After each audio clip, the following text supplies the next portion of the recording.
Good morning students. तो देखिए आज हमारे कक्षा 9 में हम हमारे हिंदी विषय में पाठ 12 है हमारा माखन लाल क्या है माखन लाल चतुर्वेदी। तो माखन लाल चतुर्वेदी जी के बारे में पढ़ेंगे।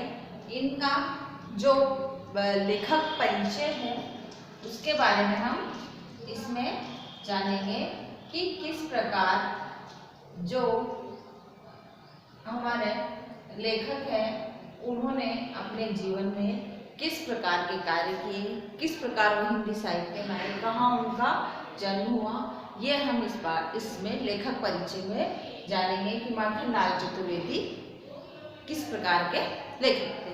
तो जो माखन लाल चतुर्वेदी हैं उनका जन्म जो हुआ था वो कहाँ पे हुआ था? मध्य प्रदेश। कहाँ हुआ था? मध्य प्रदेश में इनका जन्म हुआ था।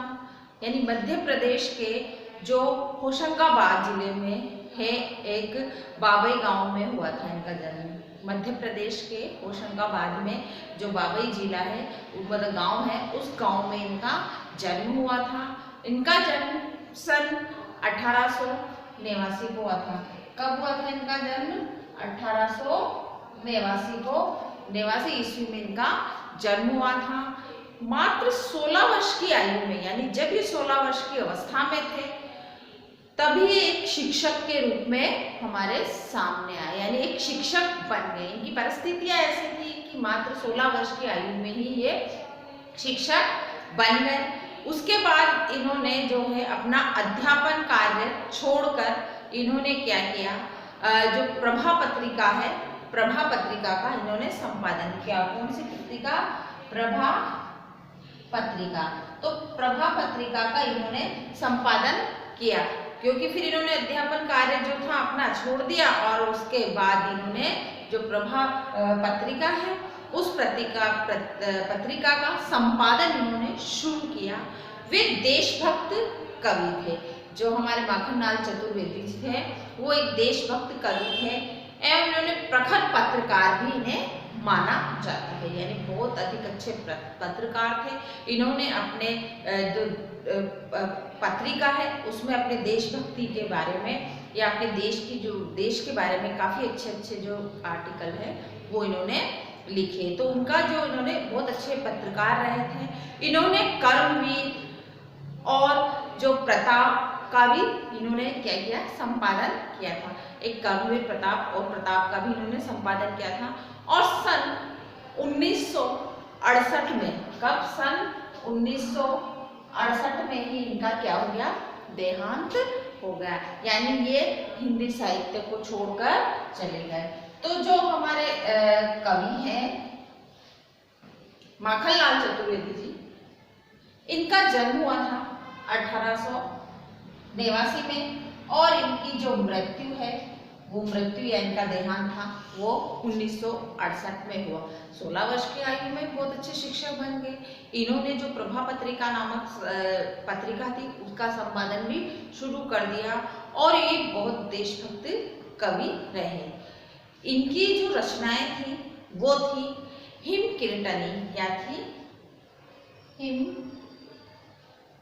कीर्तनी इनकी जो रचना थी वो थी। इसके अलावा साहित्य देवता, हिम तरंगिनी है ना, साहित्य देवता, हिम तरंगिनी, ये इनकी जो थी कविताएं। उसके अलावा भी और भी थी। वेणी लो गूंजे धरा। क्या थी? वेणु लो गूंजे धरा।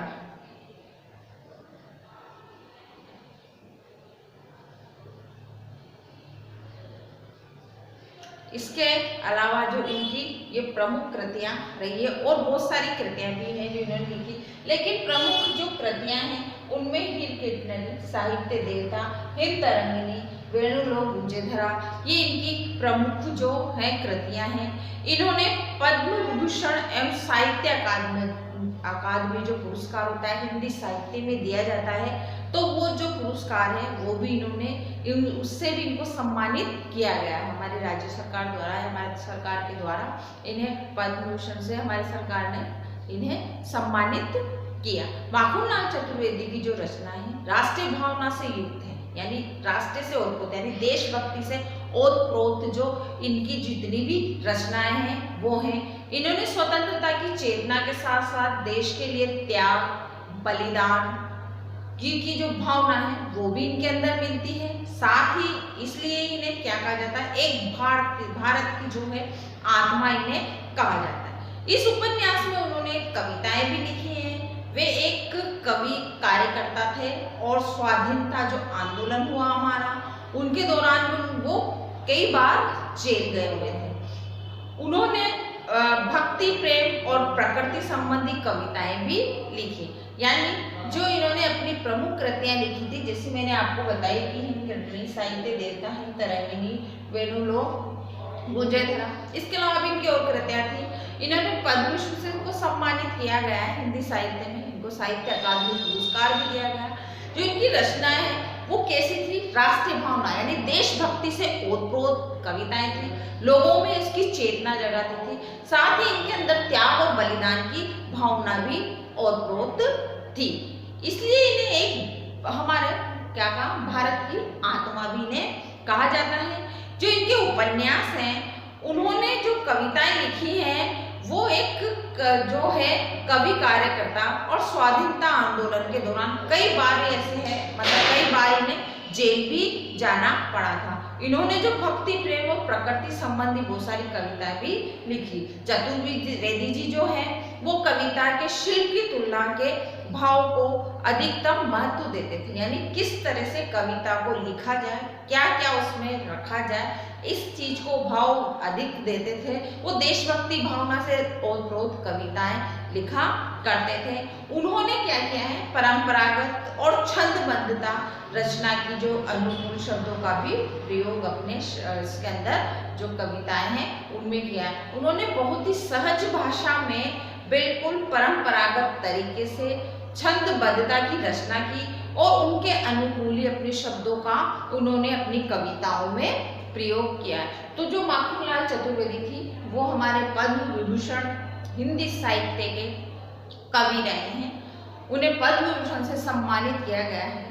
एक हिंदी साहित्य के एक महान कवि रहे हैं जिन्होंने देश प्रेम की भावना से ओतप्रोत कई कविताएं लिखकर लोगों में देश प्रेम की भावना को जागृत किया।